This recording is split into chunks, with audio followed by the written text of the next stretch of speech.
बोलो सद्गुरु भगवान की जय। ओम विश्वरूपाय परमात्मने नमः। नमः पुरस्तात् तत्पृष्ठताते नमस्तुते सर्वताय सर्व अनंत वीर्यम् अमित विक्रमा त्वं सर्वं समाप्नोषि तथासि सर्व तस्मै लोकात्मने नमः। नारायण भगवान ने समुख से पार्थ से जो है कही, जिसको भारत में सुछंद रच के श्री व्यास जी ने कही। सद्बोध अमृतवर्षिणी भगवती अष्टादश अध्यायनी हो मेरा निजिष्ट मात भगवत गीते वो देशिणी। अखंड मंडलाकारं व्याप्तमेन चराचरं तत्पदं दर्शमेन तस्मै श्री गुरवे नमः। सर्वमंगलकारिणी सर्वसंशयनिवारिणी सर्वार्थप्रदायिनी वसो मम हृदय। सभी अध्यात्म ज्ञान पिपासु वृंद, आप सभी का गीता ज्ञान गोष्ठी में स्वागत है। तुलसीदास जी के इस दोहे से। जड़ चेतन जग जीव जत सकल राम मैं जान, बंदो सबके पद कमल सदा जोर जुग पान। इस भाव से आप सभी मेरा नमन स्वीकार करें। बंधुओं, गीता ज्ञान एक सनातन ज्ञान है। स्वयंभू से इस ज्ञान की स्फुरणा हुई, हमारी मुक्त आत्माओं में हुई। मुक्त आत्माओं से यह ज्ञान सुपात्र विभूतियों ने ग्रहण किया। इसका प्रमाण देता है अध्याय 4 का पहला श्लोक। इमं विवस्वते योगम प्रोक्तवान अहम अव्यम विवस्मान मनुवे प्राय मनु इक्ष्वाकुवे अब्रवीत एवं परंपरा प्राप्त एवं राजस्यो विहु। इस तरह से ये परंपरा में पहुंच जाता है, परंतु काल प्रभाव से यह ज्ञान विस्मृति में भी चला जाता है। इस ज्ञान को स्मृति में लाने हेतु स्वयंभू प्रेरणा से द्वापर युग में भगवान कृष्ण का अवतार हुआ। श्री कृष्ण जी ने इस ज्ञान को अर्जुन, पांडु कुमार जैसे सुपात्र को मुखरित किया। प्रमाण ये है कि व्यास जी महाराज कहते हैं कि सर्व उस उपनिषदो गावो दुग्धा गोपाल नंदना पार्थो वर्ष सुधीर भोक्ता दुग्धम गीतामृतम महत। अर्जुन को सब उपनिषदों का दुग्ध बह करके पिलाने के लिए दिया, ये प्रमाण है इसका। और भगवान के मुखारविंद से जो गीता में निसृति हुई है भाव सहित, भगवान व्यास जी ने अपनी उसको लेखनी दी, जो लेखनी गीता ग्रंथ के रूप में आज हमारे हाथ में है। गीता ग्रंथ के महत्व को भगवान श्री कृष्ण ने भी स्वयं स्वीकारा है। वो कहते हैं अर्जुन से कि गीता में हृदयम पार्थ, गीता में सारम उत्तमम, गीता में चौत्तमम स्थानम, गीता में परमो गुरु। श्री कृष्ण कहते हैं कि गीता मेरा परम गुरु है। इस परम गुरु ने मुझे भी मार्गदर्शन दिया है। इन्हीं की प्रेरणा से मैंने धर्म संस्थापन जैसे महान कार्य को संपन्न कर दिखाया है। तात्पर्य यह है कि गीता ज्ञान पूर्व से ही था। भगवान कृष्ण ने इस ज्ञान की खोज की। खोज उसी की होती है जो गुम जाता है। वो गुमी हुई निधि भगवान कृष्ण के हाथ लग गई, जिससे अर्जुन का कल्याण तो हुआ ही हुआ, आज तक विश्व भर का कल्याण हो रहा है। और जब तक यह विश्व विश्व है, इस ज्ञान का अंत नहीं होने का, क्योंकि यह हिंदू धर्म का ही नहीं सभी मानवों का ग्रंथ है। इसका कल्याण, सबका कल्याण करने में समर्थ है। एक बार एक अंग्रेज आया अपने भारत, उसने गीता को पढ़ा, पढ़ करके बहुत प्रसन्न हुआ। तो बोलता है it is the multipurpose book, अर्थात ये जो है बहुउद्देशीय किताब है। फिर कहता वो Gita is not the Bible of only Hindus but it is the Bible of humanities. Hindi अर्थ है कि ये जो गीता ग्रंथ है ये केवल हिंदुओं का ही ग्रंथ नहीं है, ये तो मानव, संपूर्ण मानव का ग्रंथ है। तो वास्तव में यह भारत भूमि वालों का ही ग्रंथ नहीं, पूरी दुनिया का प्रिय ग्रंथ है। विभिन्न भाषा भाषी इसका अपनी मातृभाषा में अनुवाद कर रहे हैं और आज तक 578 भाषाओं में इसका अनुवाद हो चुका है और अभी भी अनुवाद जारी है। और एक बात देखिए, आपने भी अनुभव किया है कि पाश्चात्य जगत के लोग, पश्चिमी सभ्यता वाले लोग अखंड सुख शांति प्राप्त करने के लिए भारत आते हैं और लॉर्ड कृष्ण की शरण खोजते हैं। वो अपने अध्यात्म आनंद लेने के लिए। मैंने उनकी इस अनुभूति को स्वयं ही अनुभूत किया है। तीर्थ यात्रा के दौरान इन्हें देखा है और इनसे बात भी की है। तो एक अखंड सुखद अनुभूति, एक सुखद मार्गदर्शन आज हम प्राप्त करने जा रहे हैं गीता के अध्याय 4 के 22वें श्लोक की विवेचना से। श्लोक क्या कहता है? यदिच्छा लाभ संतुष्ट द्वंद्वातीत विमत्सरा सम सिद्ध असिद्ध्योचा कृत्वा अपने निबद्धते। सामान्य अर्थ ये है कि जो व्यक्ति यदिच्छा लाभ माने जो कुछ मिल जाए उसमें संतुष्ट रहता है, तमाम प्रकार के द्वंद्वों से मुक्त रहता है, किसी प्रकार की किसी से ईर्षा नहीं करता है, समा सिद्ध असिद्ध्यो सिद्धि प्राप्त हो जाए, लाभ प्राप्त हो जाए या हानि प्राप्त हो जाए उसमें भी संभाव रखता है, ऐसे व्यक्ति अपने किए गए कर्मों से बनते नहीं हैं। सामान्य अर्थ की बात है। अब हम इस श्लोक को 4 पदों में बांटकर निष्कर्ष निकालते हैं। पहला पद इसका बनाते हैं हम यतिच्छा लाभ संतुष्टा, दूसरा दिल लेते हैं अपन द्वंद्वातीत विमत्सरा, और तीसरा लेते हैं सम सिद्ध असिद्ध्यो, और चौथा लेते हैं कृत्वा अपि न निबध्यते। चारों पर अपन विशद चर्चा करते हैं। सर्वप्रथम यदिच्छा लाभ संतुष्टा पद पर चर्चा करते हैं। यदिच्छा माने उसकी इच्छा, हमारी इच्छा नहीं, उसकी इच्छा माने स्वयंभू की इच्छा।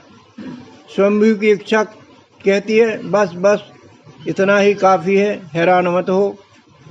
और यदि और चाहिए अभी संतुष्ट नहीं हुए तो यह इच्छा स्वयंभू की नहीं, यह हमारी अपनी इच्छा हो सकती है। तो यहाँ पर देखते हैं हम कि एक इच्छा संतुष्टि प्रदान करती है और दूसरी इच्छा असंतुष्टि और अशांति प्रदान करती है। देखिए, यदि कुछ घटित हो जाता है, कहीं कोई घटना घट जाती है, तो लोग पता करते हैं, एक दूसरे पर आरोप लगाते हैं कि किसने ये क्या किया। सब कहते हैं अरे मैंने नहीं किया। तब एक बुजुर्ग आता है तो बुजुर्ग क्या कहता है, ये किसी ने नहीं किया भैया, किसी का दोष मत दो, ये तो अपने आप हुआ है। अर्थात ये घटित कार्य स्वयंभू के द्वारा हुआ है। स्वयंभू दिखता ही नहीं, केवल उसके कार्य से ही उसकी उपस्थिति समझ में आती है। यदि दिखता होता तो ये मानव खोपड़ी पकड़कर उससे काम करवा लेती। किसान को आपने देखा होगा, बीज बोने का कर्तव्य खेती में कर देता है, पश्चात बीज अंकुरित होकर के आगे बढ़ता है। ये क्या हो गया, कैसे हो गया, ये सब स्वयंभू हो गया, किसी ने नहीं किया। तो कर्तव्य तो हमको करना पड़ता है, लेकिन जो कार्य होता है, जो क्रिया होती है, वो स्वयंभू क्रिया होती है। इस प्रकार से हम देखते हैं कि स्वयंभू तो वह विश्वरूप परमात्मा भी ही है, जो आदि अंत रहित सनातन है, सारे जगत का आधार है। प्रकृति द्वारा उसका कार्य दिखता है। प्राणियों में जो स्वयंभू उत्पत्ति होती है, स्थिति होती है, लय का क्रम जो चलता है, इसमें हमारा कोई रोल नहीं होता। माध्यम भर उत्पत्ति का सिर्फ हम बनते हैं, बाकी सब वही करता है। हम तो उसकी कठपुतली हैं। इस रंग मंच पर नाचने के लिए आए हैं और मरने के लिए आए हैं। किसी संत ने तो कहा कि मेरो चिंता होए नहीं, हरि को चिंता होए, हरि की चिंता हरि कहे, करे मैं रहूं निश्चिंत। इस प्रकार निश्चित रूप से हम सब उसी हरि के आश्रित हैं। वही हमें भोजन, पानी, हवा, अग्नि का लाभ देकर उपकृत कर रहा है। जितना चाहिए, जो जरूरी है, वो मुफ्त में दे रहा है। हमारी इच्छा इसमें नहीं चलती है। हमें जो चाहिए वो मिलेगा आवश्यक, परंतु हम जो चाहते हैं वह कभी नहीं मिलेगा। अर्थात हमें पेट के लिए मिलेगा, पेटी के लिए नहीं मिलेगा। यदि भिखारी संग्रह करने लगे अपनी भीख का तो उसे कोई भीख नहीं देगा, बिल्कुल निश्चित बात है। तो यथेच्छा लाभ से मतलब एक यह भी होता है कि हमारे अपने सत प्रयत्नों से हमारे अधिकार के अंदर का जो भी मिल जाए, वास्तव में हम सबका अनुभव है कि ऐसी उपलब्धि संतोष प्रदान करती है। यदि उपलब्धि पाकर भी हम संतुष्ट नहीं हैं तो मानो हमारे प्रयत्न यथेच्छा से नहीं हुए हैं, मन माने हुए हैं। एक युक्ति में मैंने पढ़ा, वो युक्ति क्या कहती है, संस्कृत की है, यह तु दरिद्रो अपि यस्य तृष्णा विशाला मनसा च परितुष्टे कुदरिद्रो को अर्थवान। सामान्य अर्थ ये उक्ति देती है कि दरिद्र वह है जो जिसकी तृष्णा बड़ी होती है। धन से हीन व्यक्ति को दर्द नहीं, यहाँ पर तृष्णावान व्यक्ति को दर्द कहा है, चाहे वो कितना ही बड़ा आदमी।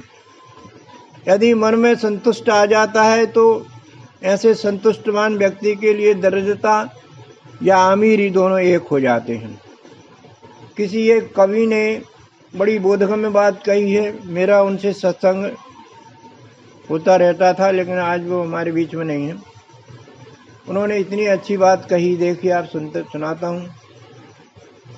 इस मानस तन सभी जाते हैं, मानस तन सत्संग रुचि स्वस्थ भक्त परिवार, मानस तन सत्संग रुचि स्वस्थ भक्त परिवार, जथा लाभ संतुष्ट धन प्रभु तेरा आभार।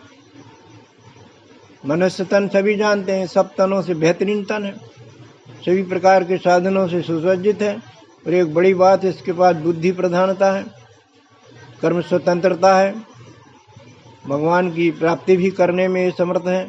तो ये बड़े भाग से मिलता है। और फिर ये मिल जाए और सत्संग में रुचि बढ़ जाए, सत्संग में रुचि नहीं आती, रुचि बढ़ जाए, और ये स्वस्थ रहे माने तन मन से स्वस्थ रहे, और भक्त परिवार संगठित रहे, परिवार का सपोर्ट रहे, जथा लाभ संतुष्ट धन में संतुष्ट रहे, आत्मज्ञान में संतुष्ट ना रहे, धन में संतुष्ट रहे, परिवार में, पत्नी में, इनमें संतुष्ट रहे जो मिल गए हैं। इतनी बातें 6 हो गई। ये बातें जिसमें मिल गई तो वो भगवान का बड़ा आशीर्वाद, उसको बड़ी कृपा उसको हो गई, उसका जीवन समझ लो धन है। मानस तन सत्संग रुचि स्वस्थ भक्त परिवार, जथा लाभ संतुष्ट धन प्रभु तेरा भार। श्लोक का आप दूसरे पद पर चर्चा करते हैं। हम दूसरा पद देखते हैं कि द्वंद्वातीत विमत्सरा। अभी हमने देखा कि यथालाभ संतुष्ट धन से क्या लाभ होते हैं। अब दूसरा पद देखते हैं अपन, द्वंद्वातीत विमत्सरा। इस पर इनके भावों पर विचार करते हैं। यथेच्छा का एक रूप सर्वेक्षा भी है। सर्वेक्षा सबका हित करने वाली इच्छा। इस इच्छा से जो भी कर्म हमसे होते हैं उनका प्रारब्ध कर्म नहीं बनता है। प्रारब्ध कर्म जन्म मरण में घसीटते हैं, और संचित कर्म बनता है इसका, जिसका फल स्वयं को नहीं भोगना पड़ता। ऐसे कर्म एक तरह से ब्रह्म लब्धि की यात्रा भी करा देते हैं। ऐसे कर्म हमें द्वंद्वातीत और विमत्सर भी बना देते हैं। द्वंद्वातीत माने द्वैत भावना वाले ना होना। द्वंद्व का यहाँ हम अर्थ लेते हैं कि द्वैत भावना वाले होना, ऐसे कर्म करना, लड़ाई झगड़े वाले कर्म करना, तमाम प्रकार के अहंकारी कर्म करते रहना। तो इस तरह से यथेच्छा लाभ वाले के ये जो द्वैत कर्म हैं वो असर नहीं डालते हैं, और परिणाम ये भी होता है कि हमसे मत्सर माने ईर्षा, द्वेष, जलन, कुढ़न जैसी दुष्प्रवृत्तियां भी प्रभाव नहीं मारती हैं। ये द्वैत बुद्धि के कार्य देखें हम कि हमसे कैसे बंद होते हैं। इस बात पर विज्ञान प्राप्त देवी रामसखी बाई कहती हैं कि आत्मनिश्चयी माने आत्म साक्षात्कारी व्यक्ति में समदर्शन भाव आ जाता है और समदर्शन की विज्ञान बुद्धि से वह गुणातीत अवस्था को प्राप्त हो जाता है। हमारी प्रकृति के 3 गुण सतरजतम हमें सुख दुख लाभ हानि मान अपमान जैसे द्वंद्वों में फंसाते रहते हैं। इन तीनों गुणों के कार्य व्यवहार को हम 14 अध्याय गुण विभाग में जाते हैं। 9वां श्लोक बताता है कि ये किस तरह से प्रभावित करते हैं हमारे शरीर मन को। श्लोक कहता है सत्वम सुखे संजति रजो कर्मणि भारत ज्ञानम आवृत तू तमा प्रमादे संजयत्युत। सामान्य अर्थ ये है कि सतोगुण जो है वो सुख में लगाता है, सुख में आसक्ति देता है, और रजोगुण जो है घर गृहस्थी के काम धंधे कर्मों में लगाता है, बांध देता है। और ज्ञानम आवृत तू तमा, और जो तमोगुण होता है वो ज्ञान को ढक देता है, और ज्ञान के ढकने के परिणाम स्वरूप व्यक्ति को निद्रा आलस लापरवाही जैसी आदतें आने लगती हैं। तो इनकी सारी खटपट त्रिगुणों की आत्मनिश्चय पाकर शांत हो जाती हैं। आत्मनिश्चय या परमात्म साक्षात्कार करने की युक्ति तत्वदर्शी सद्गुरु सानिध्य से ही मिलती है। तत्वदर्शी सद्गुरु वह जो परमात्म दर्शन प्राप्त करे और प्राप्त कराने की योग्यता रखता हो। गीता का 4 अध्याय का 34वां श्लोक सद्गुरु सानिध्य का प्रमाण देता है, एक विधि बताता है। श्लोक कहता है तद्विधि प्रणिपातेन परिप्रश्नेन सेव्या उपदेक्षन्ति ते ज्ञानम ज्ञानिनः तत्वदर्शन। ये विधि है, श्री गुरु के पदों को है मेरा दंडवत प्रेम से, यही प्रेम रहे स्थायी। तो सर्वप्रथम हमको सद्गुरु के समर्पित होना पड़ेगा, सद्गुरु पर श्रद्धा रखनी पड़ेगी, सद्गुरु के सिद्धांत पर श्रद्धा रखनी पड़ेगी, विश्वास रखना पड़ेगी। हम जब पात्र बनेंगे तब वो हमको आशीर्वाद के रूप में तत्व ज्ञान प्रदान करेंगे। इस तत्व ज्ञान के पश्चात रिजल्ट ये आता है कि हमारे द्वैत बुद्धि के द्वंद्व खत्म हो जाते हैं, अद्वैत आचरणी आ जाती है, जिससे साक्षात्कारी गुणातीत हो जाता है। तो सम सिद्ध असिद्ध हो जाता है, अर्थात लाभ हानि मान अपमान आदि उसको परेशान नहीं करते हैं। और श्लोक का 4था पद यहाँ दृष्टि डालता है कि सम सिद्ध असिद्ध ऊंचा। इस बात को प्रमाणित करता है 14वें अध्याय का 24वां श्लोक कि सम कैसी अवस्था आती है। वो कहता है, श्लोक कहता है सम सुख दुख स्वस्था, सम सुख दुख स्वस्था, सम लोष्टाश्म कांचना, तुल्य प्रिय अप्रिय धीरा, तुल्य निंदात्म संस्तुति। सुख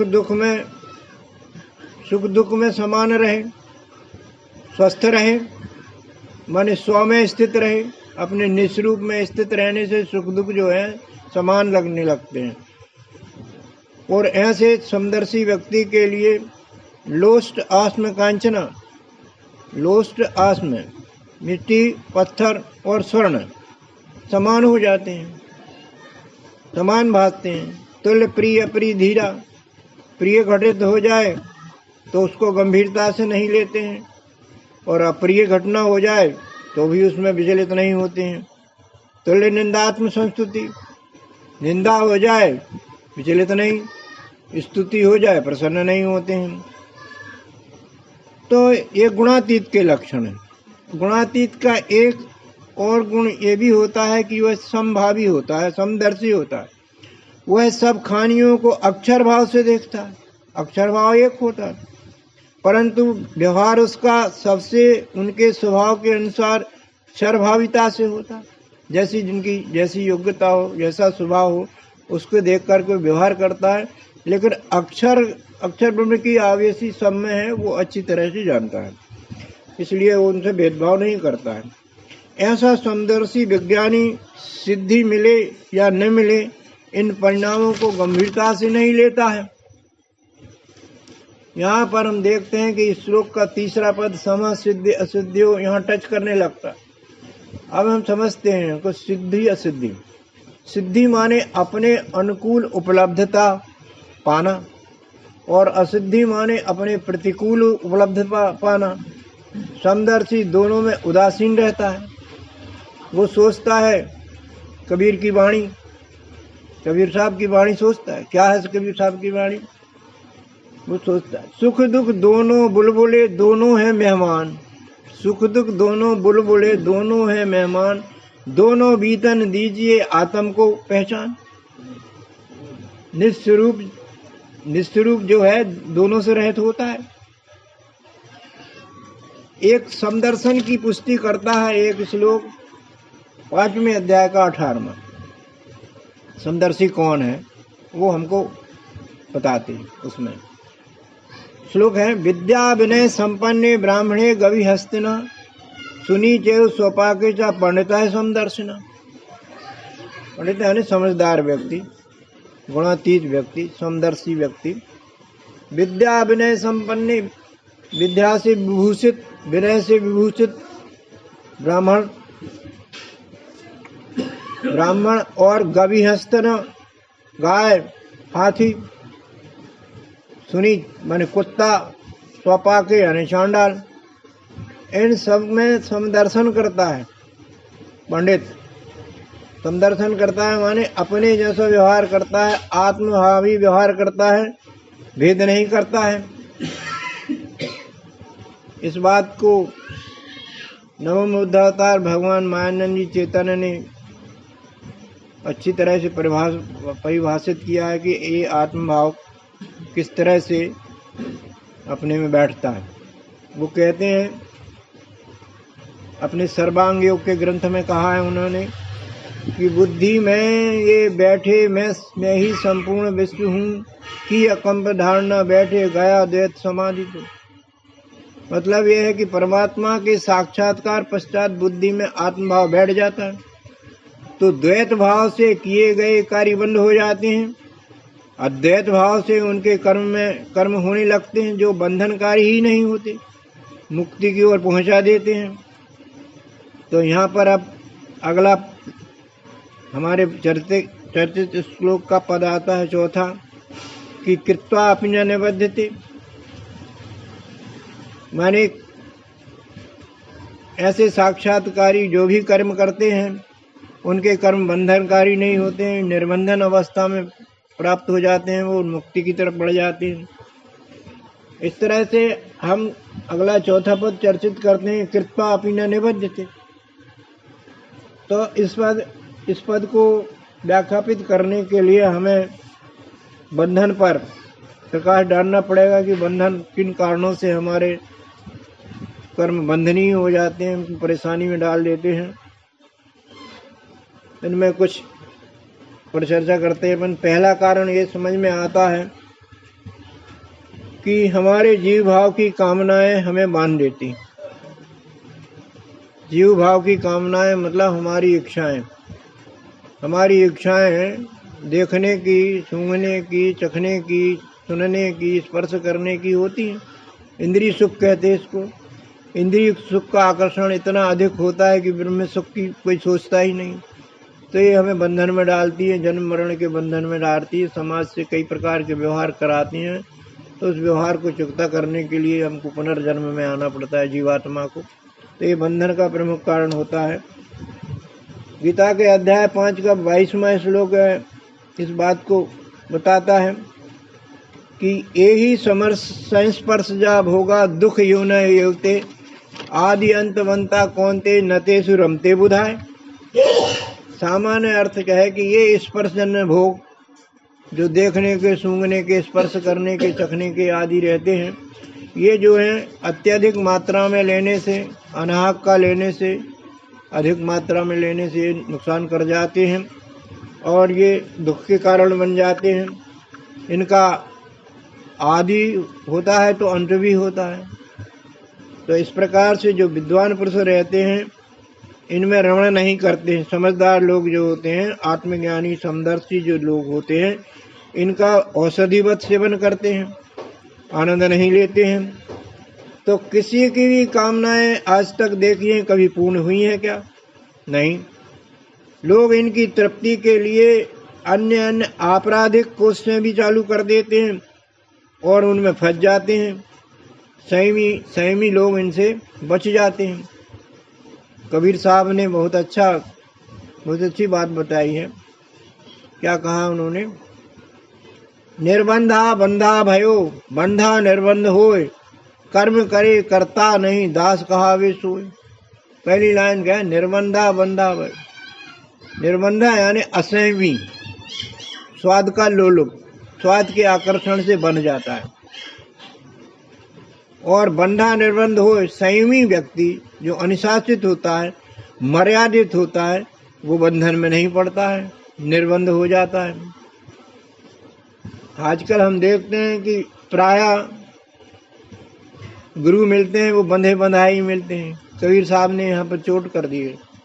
क्या कहा है कि बंधों को बंधा मिले, छूटे कौन उपाय, और सेवा कर निर्बंध की जो पल में दे चुड़ाए।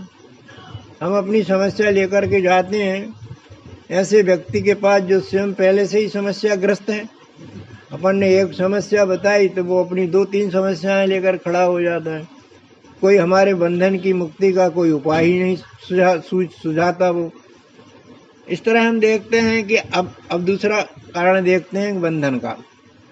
बंधन के कारण हमारे 3 गुण रहते हैं। 3 गुण सतरज तम जो हैं ये बांधते हैं। सत्तम सुखे संजति, यानी सुख में बांधते हैं। रज कर्म में आरूढ़ी में बांधता है और तम निद्रा आलस्य में बांधता है।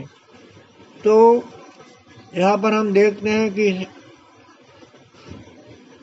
यदि हम समभाव से, समदृष्टि से इनके साथ व्यवहार करें, गुणातीत होकर के इनके साथ रहें, तो ये तीनों हमें प्रभावित नहीं कर सकती हैं।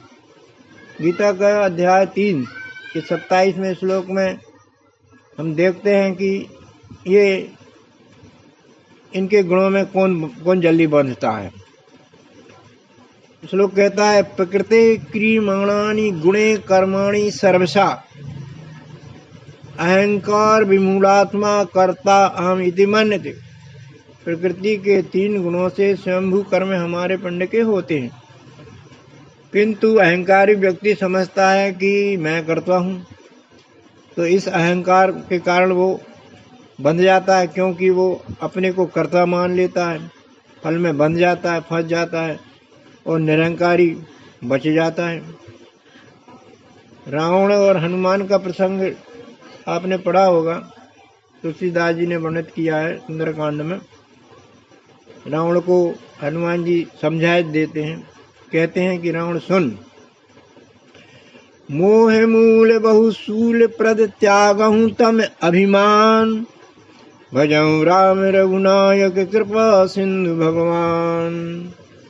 ये जो अभिमान है ये बड़ा शूलप्रद है, इसको छोड़ दो और भगवान राम को जो कृपा सिंधु हैं उनको भजना शुरू कर दो, तभी तुम्हारा रक्षण है। माने राम की शरण में आ जाओ। तो राम की शरण में आ जाने पर हम में आस्तिक भाव राम के प्रति आता है, जिससे अहंकार जैसी असुर संपदा भाग जाती है। असुर संपदाओं के बंधन काटने के उपाय क्या हैं? हमारे में सुर संपदा की आवेशी बढ़ा दें, सुर संपदा को हमारे अंदर रोपण कर दे। धीरे से वो रोपण हो जाए तो उसकी सुरक्षा करें और सुर संपदा का आनंद लें।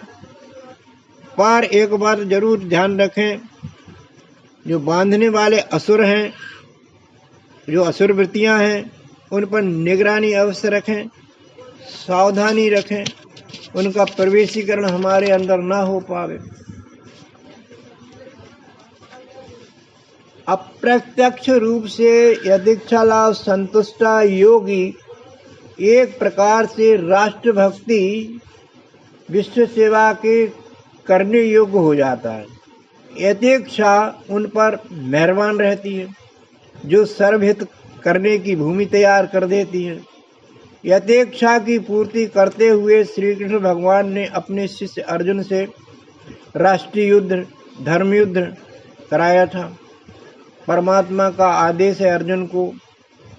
कैसा आदेश दिया था उन्होंने? 2 अध्याय के 32वें श्लोक में कहा था, क्या यथेच्छा चोपन्नम स्वर्गद्वारम अपावृतम सुखिनाय क्षत्रियाय पार्थ लभन्ते युद्धम ईदृशम। यथेच्छा माने स्वयंभू प्रेरणा से अपने आप जब धर्म ग्लानि होती है तो अवतार तक आते हैं, अपने आप आते हैं और धर्म संस्थापन करने में समर्थ होते हैं। तो ये मौका है तेरा कि यथेच्छा से तुझे ये युद्ध करने का, धर्म युद्ध करने का अवसर मिला है। ये सीधा तुझे स्वर्ग में पहुंचा देगा, स्वर्ग में पहुंचा देगा ने कल्याणकारी गति पाने का तू अधिकारी हो जाएगा। और क्षत्रिय का भी ये कर्तव्य होता है कि सुखी क्षत्रिय वही है सुखी जो इस प्रकार के युद्ध को लड़ेगा। उन्होंने कहा इसलिए तू तस्मात् उत्तिष्ठ कौन्तेय युद्धाय कृतनिश्चय हतो वा प्राप्यसि स्वर्गम जित्वा भोक्ष्ये महिम। तस्मात् उत्तिष्ठ कौन्तेय, यानी तू मारा भी गया तो स्वर्ग मिलेगा, यानी कल्याण गति मिलेगी, वीर गति मिलेगी।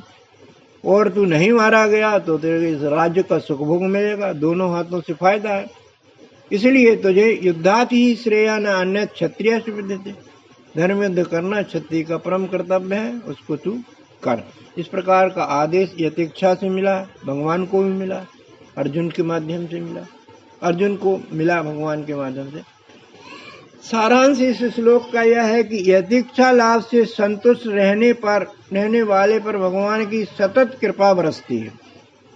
उसका योगक्षेम भगवान स्वयं वहन करते हैं, उसे द्वंद्वों से ग्रसित नहीं होने देते, उसको सुखी रखते हैं। हम भी अपने जीवन में अपने स्वयं पर तो भरोसा करें ही करें, खूब करें, पर भगवान से भी कुछ काम करा लें, उनकी शरण में जाके।